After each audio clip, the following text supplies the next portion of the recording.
Hi friends, আমি Simita cooking নকে সবাইকে অনেক অনেক স্বাগত। পৌষ পার্বণ চলছে, তাই পিঠে বানানো চলছে। আর আজকে আমার রেসিপি হলো মুগ পুলি। একটা কড়া নিয়ে নিয়েছি, এর মধ্যে আমি নিয়ে নিচ্ছি 1 কাপ মুগ ডাল। 1 কাপ মুগ ডাল নিয়ে নিলাম। এবার ডালটাকে আমি ভেজে নেব, খুব বেশি ভাজবো না, হালকা মতন একটু ভালো করে ভেজে নেব ডালটাকে। ডালটা ভাজা হয়ে গেছে, দেখতেই পাচ্ছ ডালটা কিন্তু ভাজা হয়ে গেছে। এবার এর মধ্যে জল দিয়ে দিচ্ছি, দিয়ে আমি ডালটাকে ভালো করে ধুয়ে নেব। জল দিয়ে দিলাম, এটাকে এবার ভালো করে ধুয়ে নেব। ধুয়ে নিয়েছি, এবার একটা পাত্র নিয়ে নিয়েছি, এর মধ্যে ডালটাকে দিয়ে দিলাম। এবার এর মধ্যে দেব একটু নুন আর একটু তেল দিয়ে এবার এটাকে আমি সেদ্ধ করে নেব। দেখো ডালটা সেদ্ধ হয়ে গেছে। এবার কড়ার মধ্যে ডালটাকে ঢেলে হাতার পেছন দিয়ে এটাকে পুরো একদম মিহি করে নিচ্ছি। দেখতেই পাচ্ছ ডালটা পুরো মিহি হয়ে গেছে। এবার এর মধ্যে দিয়ে দিলাম 1 কাপ চালের গুঁড়ো, দিয়ে গ্যাসের ফ্লেমটাকে মিডিয়াম করে এটাকে আমি একটা ডো বানিয়ে নেব। ভালো করে মিশিয়ে ডো বানিয়ে নেব। দেখতেই পাচ্ছ খুব ভালো করে মিশিয়ে নিয়েছি। দেখো খুব ভালো করে মিশিয়ে নিয়েছি এবং ডো তৈরি হয়ে গেছে। দেখতেই পাচ্ছ খুব সুন্দর কিন্তু একটা ডো কিন্তু তৈরি হয়ে গেছে। এটাকে ভালো করে নেড়ে ডোটা কিন্তু আমি বানিয়ে নিয়েছি। এবার এটাকে একটা প্লেটে নামিয়ে নিলাম। এবার হাতের মধ্যে অল্প ঘি নিয়ে ঘি মেখে নিয়েছি। এবার চালের গুঁড়ো দিয়ে অল্প একটু চালের গুঁড়ো দিয়ে এবার এই ডোটাকে ভালো করে মেখে নেব। যেভাবে আমরা ময়দায় ময়ম দিই, ময়দাটাকে মাখি লুচি করার সময় ঠিক ওইভাবে মেখে নেব। দেখো ডোটা কিন্তু আমার মাখা হয়ে গেছে, খুব নরম এবং সফট হয়েছে। দেখতেই পাচ্ছ ডোটা। এবার এটা থেকে আমি ছোট ছোট করে লেচি কেটে নেব। যেভাবে আমরা লুচির জন্য লেচি কাটি ঠিক সেভাবেই লেচি কেটে নেব। দেখতেই পাচ্ছ যে এইভাবে ছোট ছোট করে আমি লেচিগুলো কেটে নিচ্ছি।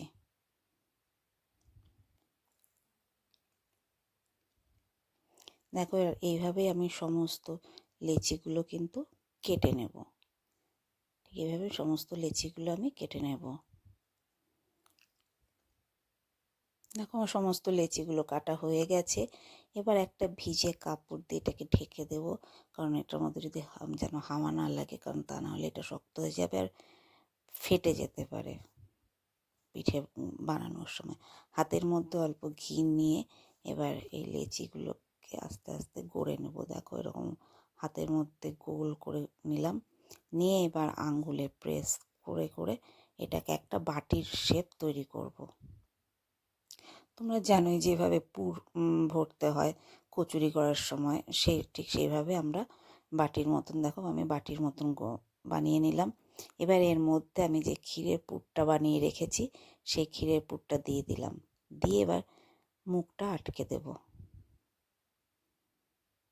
দেখো মুখটা আটকে দিয়েছি, যেভাবে পুলির শেপ দেয় এভাবে মুখটা আটকে দিলাম। এবার মুখটা ভালো করে চেপে চেপে আটকে দিচ্ছি, দিয়ে এবার মুড়ে দেব ভালো করে। মুখগুলো ভালো করে মুড়ে দেব। দেখো মুড়ে দিচ্ছি ভালো করে, দেখতেই পাচ্ছ। দেখো আমার পুলিটা কিন্তু তৈরি হয়ে গেছে। আর এইভাবে আমি সমস্ত পুলিগুলো তৈরি করে নেব। দেখো আমার সমস্ত পুলিগুলো কিন্তু রেডি হয়ে গেছে। এবার কড়াতে তেল নিয়ে নিয়েছি, তেলটা গরম হয়ে গেছে। এবার এই পুলিগুলো এর মধ্যে দিয়ে দেব, দিয়ে এগুলোকে ভেজে নেব। দিয়ে দিলাম পুলিগুলো, এবার এটাকে ভেজে নেব। দেখো একটা পাশ ভাজা হয়ে গেছে। এবার এটাকে উল্টে আর এক সাইডও ভেজে নেব। গ্যাসের ফ্লেমটা কিন্তু হাইতে দিইনি, কারণ তা নাহলে পুড়ে যাবে। দেখো এক সাইড ভাজা হয়ে গেছে, দেখতেই পাচ্ছ, উল্টে দিয়েছি এবং এটাও খুব সুন্দর ভাজা হয়ে গেছে। এবারে পুলিগুলোকে আমি তুলে নেব একটা প্লেটে, আর এইভাবেই সব পুলিগুলোকে আমি ভেজে নেব। দেখো আমার পুলিগুলো কিন্তু সব ভাজা হয়ে গেছে। এবার কড়াতে 1 কাপ চিনি নিয়ে নিলাম, আর দিয়ে এর মধ্যে দিয়ে দেবো সামান্য একটু জল, দিয়ে এবার এটাকে ভালো করে ফুটিয়ে শিরার মতন বানিয়ে নেব।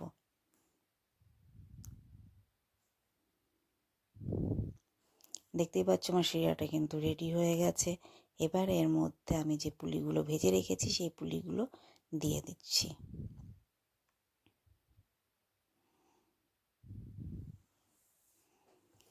সব পুলিগুলোর মধ্যে দিয়ে দিলাম।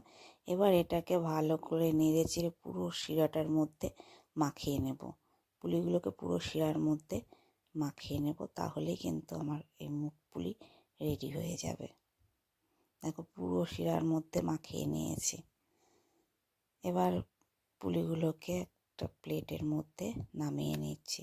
ফাইনালি রেডি হয়ে গেছে মুগ পুলি। রেসিপিটা তোমাদের কেমন লাগলো অবশ্যই কিন্তু জানিও, আর অবশ্যই বাড়িতে একবার ট্রাই করে দেখো, ভীষণ ভালো হয় খেতে। আর রেসিপিটা যদি ভালো লেগে থাকে তাহলে একটা লাইক করে আমার পাশে থেকো। চলো তাহলে আজকের মতন এই পর্যন্তই। আবারও আসবো অন্য কোনো দিন অন্য কোনো একটা রেসিপি নিয়ে। সবাই খুব ভালো থেকো, সুস্থ থেকো। আজকের মতন এ পর্যন্ত।